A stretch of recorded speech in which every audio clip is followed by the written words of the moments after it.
काशी के प्राचीन राज्य में पौंड्रक नामक एक राजा था, जिसे पौंड्रक वासुदेव के नाम से भी जाना जाता था।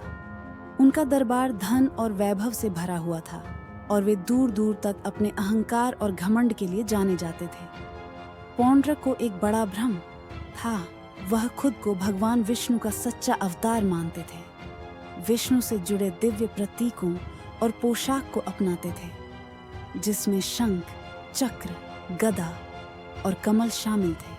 पौंड्रक की भव्यता के भ्रम को चापलूसी करने वाले दरबारियों ने बढ़ावा दिया, जिन्होंने उनकी चापलूसी की, और उनके अनुयायियों की अज्ञानता ने, जो वास्तव में उनकी दिव्यता में विश्वास करते थे, पीले रेशम के वस्त्र और दिव्य हथियारों की नकल सहित विष्णु के झूठे प्रतीकों को पहनकर उन्होंने साहसपूर्वक खुद को एक सच्चा वासुदेव घोषित किया, वास्तविक कृष्ण पर आक्षेप लगाते हुए, जिन्हें वासुदेव के नाम से भी जाना जाता था।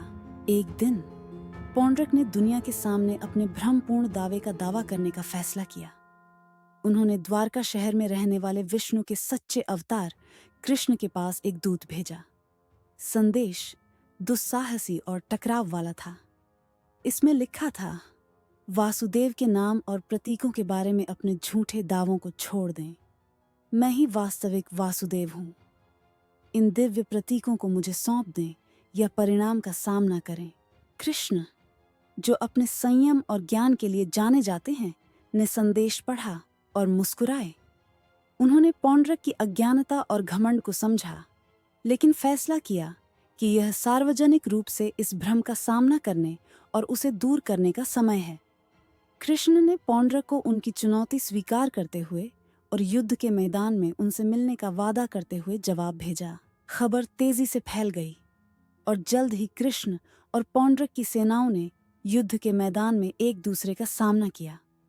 पौंड्रक भव्य रूप से प्रकट हुए, अपने नकली दिव्य प्रतीकों से अलंकृत, अपने झूठे दावे को साबित करने के लिए तैयार। कृष्ण अपने दिव्य रूप में दिव्य ऊर्जा से चमकते हुए अपने सुदर्शन चक्र और कौमोदकी के साथ शानदार ढंग से चमक रहे थे।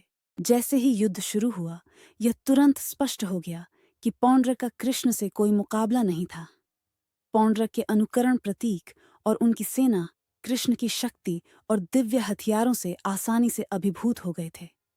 सच्चे वासुदेव का सुदर्शन चक्र हवा में एक भयानक गति और सटीकता के साथ घूमता हुआ पौंड्रक को नीचे गिरा देता है। अपने अंतिम क्षणों में पौंड्रक को अपनी मूर्खता और अपने अहंकार की गंभीरता का एहसास हुआ।